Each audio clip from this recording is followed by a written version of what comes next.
প্রধানমন্ত্রী আবাস যোজনা থেকে আয়ুষ্মান ভারত, কেন্দ্রীয় জল জীবন মিশন, একাধিক প্রকল্পের নাম করে করে এবার তৃণমূল সরকারের বিরুদ্ধে অসহযোগিতার অভিযোগ তুললেন নরেন্দ্র মোদী। তার দাবি, কেন্দ্র টাকা পাঠালেও গরিব মানুষের কাছে তার সুবিধা পৌঁছে দিতে অন্তরায় হয়ে দাঁড়াচ্ছে বাংলার শাসক দল।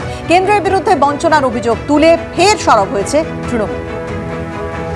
टीएमसी चाहती है कि केंद्र की योजनाओं भी उनको खुली लूट करने का मौका मिले। टीएमसी सरकार गरीबों के घर तक नहीं बनने दे रही है। बंगाल में राज्य सरकार गरीबों के घर बनाने के लिए तेजी से काम नहीं कर रही, अड़ंगे डाल रही है, रुकावटें पैदा कर रही है। आयुष्मान कार्ड से देश भर में करोड़ों गरीब परिवारों का मुफ्त में इलाज हुआ है। इससे इन परिवारों को लगभग 1 लाख करोड़ रुपए की बचत हुई है। टीएमसी यहां के 1.25 करोड़ परिवारों को इसका लाभ नहीं देने देती। टीएमसी सरकार पीएम किसान सम्मान निधि का लाभ दिलाने में भी लंबे अरसे तक अड़ंगे लगा रही है। टीएमसी सरकार की पूरी कोशिश है कि इस योजना का पैसा भी हड़प लें। 11,36,000 মানুষের সমস্ত কাগজপত্র বৈধভাবে জমা দেওয়ার পরেও, আমাদের মুখ্যমন্ত্রী প্রধানমন্ত্রীর সাথে দেখা করে কাগজপত্র দিয়ে আসার পরেও শুধু রাজনৈতিক প্রতিহিংসা পরায়ণতার কারণে এখনও বাংলার মানুষকে 100 দিনের কাজের টাকার সাথে সাথে ন্যাশনাল হেলথ মিশনের খাওয়ার টাকার সাথে সাথে সমগ্র শিক্ষা অভিযানের টাকার সাথে সাথে আবাস যোজনার টাকা দেওয়া হয়নি। চন্দনদা, তাহলে ব্যাপারটা এইরকমই দাঁড়ালো যে একমাত্র স্বচ্ছতা যদি কারোর থেকে থাকে তাহলে এই মুহূর্তে কেন্দ্র সরকার হচ্ছে সব থেকে স্বচ্ছ। নারী নির্যাতন তারা প্রশ্রয় দেয় না, দুর্নীতি তারা প্রশ্রয় দেয় না, কোনো রকমের কালো টাকা উদ্ধার কিন্তু বিজেপি শাসিত রাজ্য থেকে হয় না, এবং তার পাশাপাশি উন্নয়নের জন্য তারা অত্যন্ত মনোযোগী। কারণ একদিকে যখন অপব্যয় করছে তৃণমূল কংগ্রেস সরকার, তারপরও কিন্তু অন্যান্য খাতে, পরিকাঠামো খাতে, আরো উন্নয়ন খাতে কিন্তু ইতিমধ্যেই টাকা দেওয়া হচ্ছে, যেখানে পশ্চিমবঙ্গ কিন্তু চতুর্থ স্থানে রয়েছে। একটা কথা পরিষ্কার যে পশ্চিমবাংলায় দুর্নীতি আছে এবং পশ্চিমবাংলায় দুর্নীতি থাকবে, কারণ এই দুর্নীতির চক্র থেকে এরা বেরিয়ে আসতে পারবে না। আর সেটাই একটা কারণ হিসেবে বা অপরচুনিটি হিসেবে রাজনৈতিকভাবে প্রধানমন্ত্রী ব্যবহার করবেন, এটা খুব স্বাভাবিক। যদিও প্রধানমন্ত্রী যখন কথাগুলো বলেন তার রিফ্লেকশনে এই কাজটা করে না যে সর্বৈবভাবে ভারতবর্ষের অর্থনৈতিক অবস্থা এই মুহূর্তে একটা চূড়ান্ত দৈন্যতায়, এবং সবথেকে বেশি বেকার 47 বছরে এই ভারতবর্ষে, এবং ভারতবর্ষের জিডিপি বাড়াটার পিছনে অন্য অনেক কারণ আছে। তার জন্য গ্রোথ ডিস্ট্রিবিউশনটা নয়, অর্থাৎ স্বাভাবিকভাবে মানুষ গরিবতর হচ্ছে। তুমি এখানে একটি জিনিস দেখলে বুঝতে পারবে, রেশন সিস্টেম, অর্থাৎ যেটা আমরা টেম্পোরারি রেশন যে এইডটা দেওয়া হচ্ছিল তাকে এক্সটেন্ড করা হলো। তুমি খুব ভালো করে জানো এই 80 কোটি মানুষ, এবং সেখানে কি করে দাবি করা হয় যে দরিদ্র সীমার নিচ থেকে মানুষকে উপরে তুলে আনা হচ্ছে, পরিসংখ্যান তা বলে না। কিন্তু একটা কথা তোমাকে বুঝতে হবে যে প্রধানমন্ত্রীর এই রাজনীতিকরণের মধ্যে প্রতিটি ক্ষেত্রে, তুমি যদি কৃষক আন্দোলনের কথা বলো, উনি যেটা বলেছেন যে কৃষক, নারীর প্রসঙ্গ তো আমরা জানি, কৃষকের এই আন্দোলন পাঞ্জাব হরিয়ানাতে আমরা জানি, যুবক এইভাবে যুবক বঞ্চিত হচ্ছে তাদের নিজের জীবনযাত্রাতে, আর সামাজিক বিভাজন, প্রত্যেকটা ক্ষেত্রে আজকে প্রধানমন্ত্রীর রাজত্বে 10 বছরে এই ব্যর্থতাকে সামনে রেখে নির্বাচন লড়তে হবে সারা ভারতবর্ষে। কিন্তু এই জায়গায় সৈকত, আমার একটা প্রশ্ন থাকবে, উন্নয়ন যখন এত হয়েছে, দুর্নীতিকে কোনো রকম প্রশ্রয় দেওয়া হচ্ছে না, তার পাশাপাশি নারীদের সুরক্ষা নিয়ে প্রধানমন্ত্রী এত কনসার্ন, এবং তার যে মূলত ফোকাসের 4টে জায়গা, নারী, কৃষক, দরিদ্র এবং যুব, সেই 4টে জায়গায় তিনি ফোকাস করে রয়েছেন, সেখানে তা সত্ত্বেও এই কমলনাথকে নিয়ে আসার চেষ্টা, তারপরও অশোক চৌহানের দলবদল, তারপরও নীতিশ কুমারকে নিয়ে আসা, তারপরও জয়ন্ত চৌধুরীকে ইন্ডি জোট থেকে বের করে আনা, এগুলোর প্রয়োজন কি? 370টা এমনিই হবে, হাসতে হাসতে আবকি বার 400 পার তো হয়ে যাওয়ার কথা। দুটো বিষয়, এক নম্বর হচ্ছে বিজেপির মধ্যেও এই আশঙ্কা কাজ করছে যে গোটা দেশে গত 5 বছর 10 বছর ধরে বিজেপির একের পর এক প্রতিশ্রুতি সম্পূর্ণভাবে পূরণ করতে এই সরকার ব্যর্থ, মোদী সরকার ব্যর্থ। তার ফলে মানুষের রাগ বাড়ছে, ক্ষোভ বাড়ছে, মানুষের সরাসরি পেটের সঙ্গে যোগাযোগ। নিত্য প্রয়োজনীয় দ্রব্য, চাল ডাল আলু পেঁয়াজের দাম বাড়ছে, পেট্রোল ডিজেল রান্নার গ্যাসের দাম বাড়ছে, বেকারত্ব বাড়ছে, গরিবি বাড়ছে। স্বাভাবিকভাবে বিজেপির মানুষের ওপর ভরসা নেই, তাই মন্দিরের ওপর, মসজিদের ওপর, জাতপাতের ওপর ভরসাটা বাড়ছে। 1, 2, এই রাজ্যের রাজনীতিতে, গোটা দেশের রাজনীতিতে আমি আবারও গতকাল কুণাল বাবুর একটা স্টেটমেন্টকে উদ্ধৃত করব যে রোজভ্যালি কাণ্ড সত্যি এবং রোজভ্যালি কাণ্ডের দুর্নীতিতে অভিযুক্ত একজন এমপিকে আড়াল করছে মোদী সরকার। তার মানে কি, এই যে আপনি অজিত পাওয়ার বলছেন, এই যে শুভেন্দু অধিকারী বলছেন, এই যে হেমন্ত বিশ্ব শর্মা বলছেন, প্রত্যেক কটা নাম বিজেপির সঙ্গে যুক্ত হলে 7 খুন মাপ। আপনার মনে আছে কর্ণাটকে এক বিজেপি মন্ত্রীর বাড়ি থেকে টাকা উদ্ধার হয়েছিল এবং সেই টাকা রীতিমতন ফেরত দিয়ে কিছু টাকা বাজেয়াপ্ত করে তাকে বহাল তবিয়তে ছেড়ে দেওয়া হয়েছে। এই রাজ্য শাহজাহানের ভবিষ্যৎ এরকম হতো না যদি শাহজাহান বিজেপিতে চলে যেত, কিংবা শুভেন্দু অধিকারী যদি তার সঙ্গে শাহজাহানকে নিয়ে চলে যেতেন। আসলে দিদি মোদী যে যখন গাড্ডায় পড়ে তখন এই 4টে মূল পপুলিস্ট ইস্যু করে, হাতিয়ার করে, কিন্তু তারাই এই দুর্নীতিতে আগা 5 তলা নিমজ্জিত, সে দিল্লির সরকার হোক কিংবা এ রাজ্যে দিদির সরকার। কিন্তু দিদি মোদি সেটিং হবে কেন? এই মুহূর্তে একজন বলছেন 42-এ 42, আরেকজন বলছেন 42-এ 35, ইতিমধ্যেই টার্গেট সেট করে দিয়েছেন।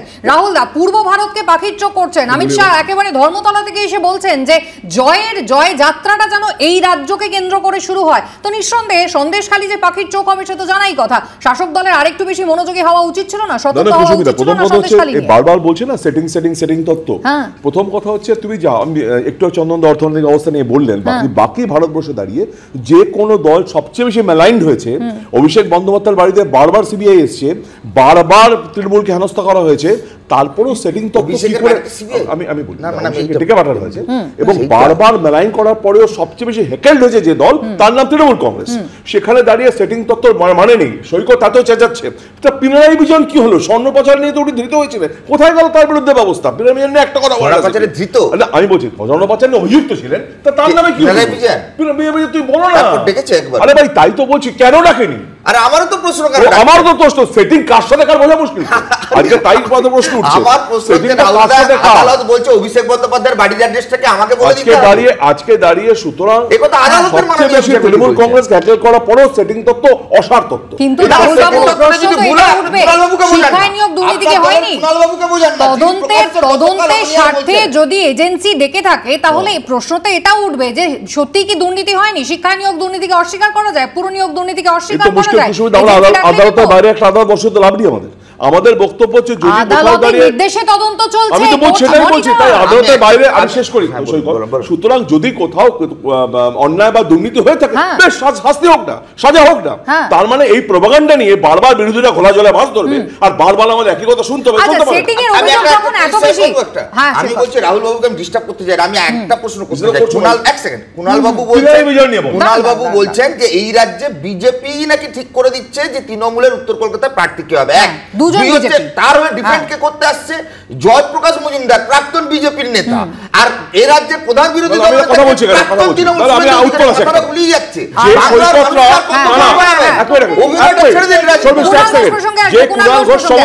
এদের এত অ্যালার্জি ছিল যে কুণাল ঘোষ সম্বন্ধে যা বলতো তার বিরোধিতা করতো, হঠাৎ কুণাল ঘোষ তোমাদের প্রিয় হয়ে আপনার দল একটা স্টেটমেন্ট কুণাল ঘোষ হঠাৎ করে এত প্রিয় কেন তোমাদের?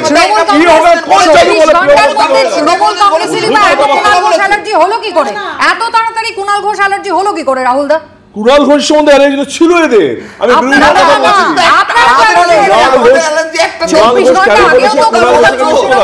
মুখপাত্র ছিলেন, হঠাৎ করে 24 ঘন্টার মধ্যে আপনি অ্যালার্জেটিক হয়ে উঠলেন কি করে? কুণাল ঘোষ দল ছেড়ে কোন দলের বাইরে গিয়ে কথা বলেনি, প্রথম কথা। দ্বিতীয় কথা কেন বলেছে আমরা দেখতে পাবো থেকে বলা যায় যে একটা লোকসভা ক্যান্ডিডেট করছে। দুটো পদ থেকে ইস্তফা দিয়ে দিলেন, সোশ্যাল মিডিয়া হ্যান্ডেল থেকে রাজনৈতিক পরিচয় মুছে দিলেন কুণাল ঘোষ। স্বাভাবিকভাবে তা নিয়ে তো একটা প্রশ্ন উঠেছে যে হঠাৎ কি হলো। শুক্রবার রাজ্য সরকারের দেওয়া নিরাপত্তাও তিনি ফিরিয়ে দিলেন। সূত্রের দাবি যে ঘনিষ্ঠ মহলে কুণাল ঘোষ জানিয়েছেন দলের হয়ে প্রতিনিয়ত তাকে পারফর্ম করতে হয়, তবে সেই অনুযায়ী সম্মান তিনি পাচ্ছেন না, আর এ নিয়ে কটাক্ষ ছুড়ে দিয়েছেন বিরোধীরাও। নিজেকে মিসফিট বলে মনে হচ্ছে, একটা সিস্টেমে চলছে, আমি সেই জায়গাটায় খাপ খাওয়াতে হয়তো পারছি না। আমি এই দুটি পদ রাখতে চাই না, আমি নেতৃত্বকে জানিয়েছি। মহামান্য আদালতের নির্দেশে আমি নিরাপত্তা পাই, তো সেটা আমার ছিল, আছে এবং থাকবে। মাননীয় মুখ্যমন্ত্রী যে বর্ধিত তার একটা নিরাপত্তার বিষয় ছিল, আমি সেটি নিয়ে আজকে বেরোইনি, ফলে অফিসিয়ালি আমি ছাড়িনি, এই বিষয়টা আসে না। আমি শহরের মধ্যে আছি, আমার অন্য কোনো কাজ নেই, আমি কেন তাদের রিকুইজিশন দেবো, ফলে আমি সেই জন্য চাই। ওনার বাড়ির লক্ষ্মী পুজোর নেমন্তন্ন হয়, ওনার রাইট আছে, একে ডাকবো না, তাকে ডাকবো না, উনি করবেন। এটা তো আমরা বলবো জমিদারি প্রথার বিরুদ্ধে, পার্টি বলবে জমিদার হটাও, আর এটা তো কারোর বাপের জমিদারি নয়। সাংগঠনিকভাবে যাদের ডাকা দরকার তো তাদেরকে তো ডাকতে হবে। দলটা অত্যন্ত ভালো যোগ্য লোকেদের হাতে আছে, আমি নিজেকে মিসফিট মনে করছি, সেই জন্য আমি সাংগঠনিক পদ রাখতে চাই না। একটু অপেক্ষা করুন না, লোকসভা ভোট আসতে দিন, মোদী সরকার গঠন হবে, তারপরে দেখবেন আরো কতজনের কত কি উঠে যাবে। যুবক ছেলে রাস্তায় বসে আছে, তার লড়াই, এসব কে করবে? এসব যাদের করার দম নেই তারা আজকে কোনো দলে আছেন, কালকে কোনো একটা দলে যাবেন, অথবা মাঝ রাস্তায় ভেসে বেড়াবেন, মানুষের কিছু আসে যায় না। শর্মিষ্ঠাদি, যখন প্রধানমন্ত্রী মমতা বন্দ্যোপাধ্যায় এবং মুখ্যমন্ত্রীর সাক্ষাৎ নিয়ে যখন এই সেটিং করে বিরোধীরা সরব হচ্ছে, তখন আবার এই যে কুণাল ঘোষ তিনি সরে গেলেন এবং কুণাল ঘোষ যে দাবিটা করছেন যে উত্তর কলকাতায় বিজেপি ভার্সেস বিজেপি নাকি লড়াই, তাহলে সেখানেও কোথাও আবার সেটিং এর গন্ধ। না শুনুন, কুণাল ঘোষকে দেখলে আমার খানিকটা বিদূষকের কথা মনে পড়ে। যাই হোক, কিন্তু কুণাল ঘোষ যত সেটিং এর কথা কম বলে তত ভালো, কারণ এখানে উত্তর কলকাতায় তৃণমূল ভার্সেস তৃণমূলের লড়াই হচ্ছে, এটা মনে রাখতে হবে। উনি কোন দেনা পাওনা থেকে আজকে মনক্ষুণ্ণ মনে তার কষ্ট হয়েছে, তিনি তার পথ ছেড়ে দিয়েছে, তাতে আমাদের কিছু যায় আসে না, বাংলার মানুষের যায় আসে না। কারণ দুদিন আগেও তিনি আমাদের একজন বিধায়িকা আপনাদের ক্যামেরাতে বসে তিনি বেহায়া বলেছেন, বিজেপি করেন, সেটা কুণাল ঘোষ বলছেন, কুণাল ঘোষ বিজেপির এন্ডেও নিশ্চয়ই কিছু বক্তব্য, কুণাল ঘোষের বিজেপির এন্ডেও নিশ্চয়ই কিছু ডিফেন্ড করার জায়গা থাকবে, কিছু যায় আসে না, উনি কি বলছেন আমাদের কিছু যায় আসে না। আমি তো আগেই বললাম উনি কোথায় মনোকষ্ট হয়েছেন সবাই জানে, উত্তর কলকাতার সিট নিয়ে, তাদের সিট বন্টন নিয়ে তিনি একটু আশা করেছিলেন। আমাদের যায় আসে উত্তর কলকাতায় আপনার জেলা সভাপতির নাম কি? আপনার উত্তর কলকাতায় জেলা সভাপতির বাবা সুদীপ বন্দ্যোপাধ্যায়ের বিয়ে, আর একটা স্কুল দখল করে তৃণমূল পার্টি অফিস করছে, আপনার উত্তর কলকাতার জেলা সভাপতির বাবা তার বিয়ে। কিভাবে বিজেপি তৃণমূলের বিরুদ্ধে লড়ছে এই রাজ্যে? কেন বোকা বানাচ্ছেন বাংলার মানুষকে? বলুন না, আপনারা দিদিকে রাখতে চান, মোদি নয়। এ রাজ্যে দিদিকেই রাখতে চান মোদি, মিথ্যা রাজনীতি করে বাংলার মানুষকে চন্দনদা, যে তৃণমূল কংগ্রেসের অন্দরে এই সদ্য নব্য পুরনো দ্বন্দ্বটা থামলো, বয়স নিয়ে যে বক্তব্যগুলো সব কিন্তু আমরা এই তৃণমূল মুখপাত্র কুণাল ঘোষের মুখ থেকেই শুনেছিলাম। মুখ্যমন্ত্রী মমতা বন্দ্যোপাধ্যায় তিনি বললেন পুরনো চাল ভাতে বাড়ে আর নতুন চাল আগে বাড়ে, তিনি কিন্তু একটা স্পষ্ট যে ইঙ্গিত বার্তা সেটা দিয়ে দিয়েছিলেন। তৃণমূল কংগ্রেস যার ভেতরে এত সমস্যা, তৃণমূল কংগ্রেসের মুখপাত্র একজন সাংসদ, বর্ষীয়ান সাংসদ, তার বিরুদ্ধে এত বড় অভিযোগ করছেন, সেই তৃণমূল কংগ্রেসের হাত ধরার জন্য এখনো মরিয়া জাতীয় কংগ্রেস, এখনো জয়রাম রমেশ বলছেন আলোচনা চলছে, এখনো দরজা খোলা। তোমাকে যে প্রসঙ্গটা দিয়ে আমি তোমার প্রশ্নের উত্তরটা হচ্ছে যে জোটের প্রসঙ্গটা আমার মনে হয় সম্ভবত এখানে আলোচনা না করাই ভালো, তার কারণ জোটের প্রসঙ্গ নিয়ে একটা শব্দও বলা হচ্ছে না। আমরা যেটা বলছি জোটের ধর্ম নিয়ে ইন্ডিয়ার একটা পার্ট তৃণমূল কংগ্রেস, আমরা ঠিক ওই জায়গাটা কিচ্ছু নয়। কিন্তু আমি যেটা বলতে চাইছি সেটা হচ্ছে যে কুণাল বাবু আজকে এই বড় কথাগুলো বলছেন, কালকে হয়তো সেটেল করে নেবেন, প্রসঙ্গটা আলাদা, এর আগেও অতীত অভিজ্ঞতা সেটাই বলে। সুতরাং আমরা এই আলোচনাটা হয়তো একটা ভ্রান্ত আলোচনা করছি, কিন্তু এখানে কোনো সন্দেহ নেই আজকে বিজেপি একটা ব্যানক্রাফট পার্টি পশ্চিমবাংলায়। গতকালকে প্রধানমন্ত্রীর বক্তৃতাতে প্রমাণ হয়ে গেছে, আবারও প্রধানমন্ত্রীর মুখ, 2021-এও প্রধানমন্ত্রীর মুখ ছিলেন, এবং আমরা জানি এখানে একটা ট্রায়াঙ্গুলার ফাইট বিজেপির মধ্যে কেমনভাবে চলে। সুতরাং বিজেপির কে টিকিয়ে রাখতে গেলে যে সেটিংয়ের দরকার, সেই সেটিং আজকে কুণালবাবু পরিষ্কার করে দিয়েছেন সেটিং কোন পর্যায়ে। তার নিজের কলকাতার বুকে দাঁড়িয়ে, কলকাতার একজন দীর্ঘকালীন সাংসদ, তিনি কিভাবে সেটিং করছেন তার দলে কুণালবাবু মুখ্যপাত্র হয়ে ওটা পদত্যাগ করলেও ঠিক যে মুহূর্তে বলেছেন সেখানে ওই ক্যাপাসিটিতে। চন্দনদা, তাহলে তো এখানে আমার প্রশ্নটা অত্যন্ত প্রাসঙ্গিক হয়, এরপরেও জাতীয় কংগ্রেস এখনো হাত বাড়িয়ে বসে থাকবে? না, আমরা তো হাত বাড়িয়ে নেই, চৌধুরীকে সামনে রাখো, অধীর চৌধুরীকে সামনে রাখো। আচ্ছা, আমি পরিষ্কার ভাবে বলছি, তার মানে এখানেও সেই প্রদেশ কংগ্রেস এবং কেন্দ্রের কংগ্রেস। কিন্তু কালকে যেটা আমরা দেখলাম যে কুণাল ঘোষ সরাসরি সাংসদ সুদীপ বন্দ্যোপাধ্যায়কে আক্রমণ করলেন এবং তার বিরুদ্ধে তুললেন বিজেপির সঙ্গে যোগাযোগ রাখার মতো চাঞ্চল্যকর সব অভিযোগ, জানিয়ে অলরেডি আমাদের আলোচনা হচ্ছে। প্রতিক্রিয়ার জন্য ফোন করা হলেও অবশ্য সুদীপ বন্দ্যোপাধ্যায় ফোন ধরেননি এবং হোয়াটসঅ্যাপেও তিনি কোনো জবাব দেননি। বিজেপিটা তো সুদীপ ব্যানার্জি চালান, সুদীপবাবুর অসুবিধা হচ্ছে যাকে দেখতে পারতেন না সে কাউন্সিলর হয়ে গেছে, তাকে সে বিজেপিতে জয়েন করে গেছে বলে সুদীপবাবুর একটু অসুবিধা হচ্ছে। আর কত বড় অপদার্থ, তাঁর স্ত্রী হচ্ছে এমএলএ নয়না বন্দ্যোপাধ্যায়, এমন একজন এমএলএ যার কলকাতায় যার কনস্টিটিউয়েন্সি দুখানা সিট তৃণমূল হেরে আছে, একটা কংগ্রেসের কাছে একটা বিজেপির কাছে। এবার তো জোর করে মানে বিজেপির কাছে তো যেটা হার সেটা তো সুদীপ ব্যানার্জি আর নয়না ব্যানার্জির হার। উনি কি জিততে পারবেন? উত্তর কলকাতার কি বলছেন, তৃণমূল জিতবে? এখন সব জায়গায় বিজেপির একটা প্রার্থী আর তাকে হারাবে তৃণমূলের প্রার্থী। পদ্মফুল বনাম জোড়াফুল, এই একটা জেলা যেখানে বিজেপির দুটো প্রার্থী, একটা পদ্মফুল সিম্বলে দাঁড়াবে আর একটা জোড়াফুল সিম্বলে দাঁড়াবে। রাহুলবাবু, সন্দেশখালী এই মুহূর্তে শাসক দল তো রীতিমতো চাপে, তার মধ্যে এই যে ভেতরের কথাগুলো বের করে ফেললেন তৃণমূল মুখপাত্র, যদিও তিনি এখন নিজের ইস্তফাপত্র জমা দিয়ে দিয়েছেন, চাপ তো আরো বাড়বে শাসক দলের অন্তরে। না কুসুমিতা, গণতান্ত্রিকভাবে যে কোনো নিজের মতামত ব্যক্ত করতেই পারে, এটা বাংলাদেশের প্রকাশ্যে মতামত এটা তো বাকস্বাধীন না বলারও একটা বার্তা কিন্তু তৃণমূলের অন্তরে দেওয়া হয়েছিল। পদত্যাগ করেছেন, তাই তিনি বলতে পারেন এটা দলের কথা, তোমার হবার কোনো কারণ নেই। না, এটা দলের পদ থেকে পদত্যাগ করেছেন নেই উনি। এবং শুধু তাই নয়, রাহুলবাবু, কুণাল ঘোষ কিন্তু এটাও স্পষ্ট করেছেন যে সুদীপ বন্দ্যোপাধ্যায় যা যা করে এসেছেন সেই 2009 দল ছাড়া এবং তারপর আবার মমতা বন্দ্যোপাধ্যায় একেবারে হাতে পায়ে ধরে ফিরিয়ে আসা, এবং সেখানে কুণাল ঘোষ মধ্যস্থতাকারী ছিলেন এবং দল সবই জানতো, এই কথাও কিন্তু কুণাল ঘোষ বলেছেন। এটাও কিন্তু মারাত্মক কথা।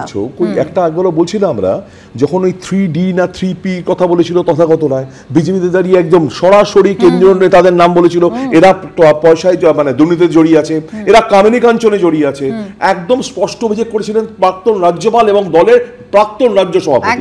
আজকে দাঁড়িয়ে তারপরেও না, প্রাক্তন না, তিনি দলে এখনো আছেন, তিনি দলে আছেন, তার দল তার বিরুদ্ধে ব্যবস্থা নিয়েছে, তার মানে সেটাও সত্যি। তথাগত দল কি তার বিরুদ্ধে ব্যবস্থা নিয়েছে? তথাগত রায় পথটা অনুসরণ করে চলছে না কুণাল ঘোষ। এবার কুণাল বাবু পদত্যাগ করেছে, করে তার ব্যক্তিগত মতামত বলেছেন। না, আমার কথা সেটা নয়, তিনি পদে আছেন কি নেই, তিনি দলের ভেতর থেকে মুখ খুলবেন, বাইরে থেকে মুখ খুলবেন, সেটা দল বুঝবে, তৃণমূল বুঝবে, সরকার বুঝবে। আমার বক্তব্য হচ্ছে চাপ কি বাড়বে? চাপের কোনো ব্যাপারই নেই। তৃণমূল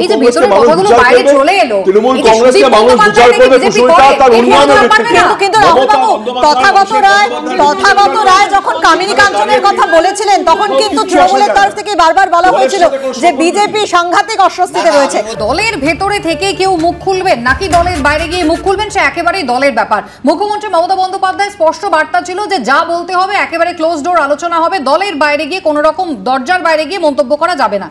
কুণাল ঘোষ সেই দায়িত্ব নিয়েছেন, কিন্তু এখানে তিনি যে বিস্ফোরক মন্তব্যগুলো করছেন, কে বিজেপি ঘেঁষা, কত বড় শীর্ষস্থানীয় নেতা, কে কোন কারণে তার কি ইকুয়েশন, যেটা তিনি পরিষ্কার করে দিচ্ছেন ভোটের আগে। এই মুহূর্তে শাসক দল তো চাপে পড়বে, কিন্তু তার সঙ্গে বাকি যারা রয়েছে এই মুহূর্তে একদম ইন্ডিয়া জোটের কনসেপ্টেই যদি আমি ভাবি, তাহলে সেক্ষেত্রে কোথাও সমস্যা কি বাড়বে, অস্বস্তি কি বাড়বে?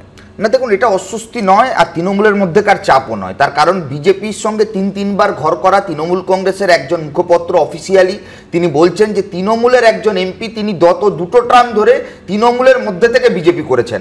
আমি শুধু রাহুল বাবুদের একটাই কথা বলবো যে এইভাবে লুকিয়ে বিজেপিটা করবেন না। আপনাদের আরএসএস এর চোখের দুর্গা আপনাদের দলনেত্রী, প্রকাশ্যে বিজেপিটা করুন। বাংলার মানুষ জানে যে তৃণমূলের প্রার্থী তালিকা বিজেপির প্রার্থী তালিকা একই দপ্তর থেকে হয়, সেটা আরএসএস এর দপ্তর। আগে মোহন ভাগবতের সঙ্গে লুকিয়ে ফলে জুড়ি পাঠাতেন, ফুলের বুকে পাঠাতেন, এখন রাজভবনে গিয়ে সরাসরি মিটিং করছেন।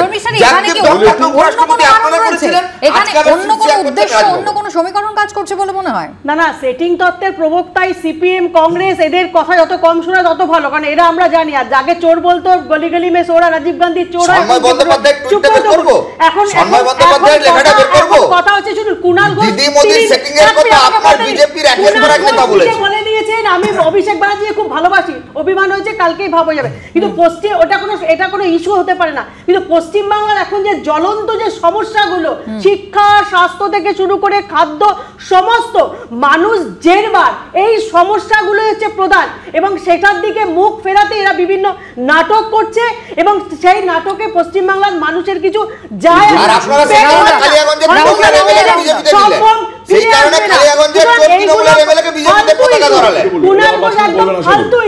এখন সেই সংক্ষেপে বললাম, তাই বলছি যে বিজেপির যে বিজয় রথ উঠেছিল, আমি একটু আগে ব্যানায়ন করার কথা বললাম, আর দ্বিতীয়ত বিজেপির যে বিজয় রথ উঠেছিল আজকে ভারতবর্ষে দাঁড়িয়ে সবকটা রাজ্য যেখানে ব্যর্থ, যারা আজকে জোটের কথা বলছে, ইন্ডিয়ার কথা বলছে, সেখানে কিন্তু মমতা বন্দ্যোপাধ্যায়, অভিষেক বন্দ্যোপাধ্যায়ের নেতৃত্বে বাংলায় সেই রথকে আটকানো হয়েছিল।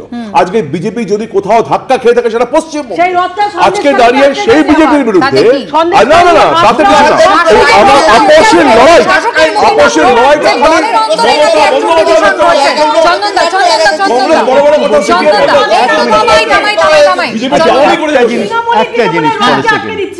একটা জিনিস আমরা, তুমি যে প্রসঙ্গটা তুললে এখানে সবাই তার নিজের দলের ক্লারিফিকেশন করবে, প্রশ্নটা তো সেটা নয়। তুমি কি প্রসঙ্গে এই আলোচনাটা করছো? এই প্রসঙ্গ সৈকত তোলেনি, আমি তুলিনি। এই প্রসঙ্গ তুলেছেন কুণাল বাবু। কুণাল বাবু তুলে পরিষ্কার করে দিয়েছেন, এবং কুণাল বাবু কোন ক্যাপাসিটিতে রাজ্যের মুখ্য মুখপাত্র, কার বিরুদ্ধে বলছেন, দীর্ঘকালীন। আমার প্রশ্ন এখানেই যে আজকে যদি সেটিং তত্ত্বকে এস্টাবলিশ তৃণমূলের মধ্যে থেকে করে, তাহলে আমরা আশা করব তৃণমূল বিবৃতি দেবে, এবং সেই বিবৃতি কনভিন্সিং হতে হবে। আমরা যে প্রসঙ্গ এতদিন ধরে তুলেছি প্রমাণিত হচ্ছে, প্রতি মুহূর্তে প্রমাণিত হচ্ছে। অভিযোগটা তো বিরোধীদের নয়, তাহলে শাসক দলের পক্ষ থেকে কি ক্লারিফিকেশন থাকে, ডিফেন্সিভ কিভাবে তারা খেলবেন, অবশ্যই সেদিকে আমাদের নজর রাখতে হবে। আলোচনার সময় শেষ, সকলকে ধন্যবাদ। বিরতির পর অন্যান্য খবর নিয়ে ফিরবো সকালে, সঙ্গে থাকুন।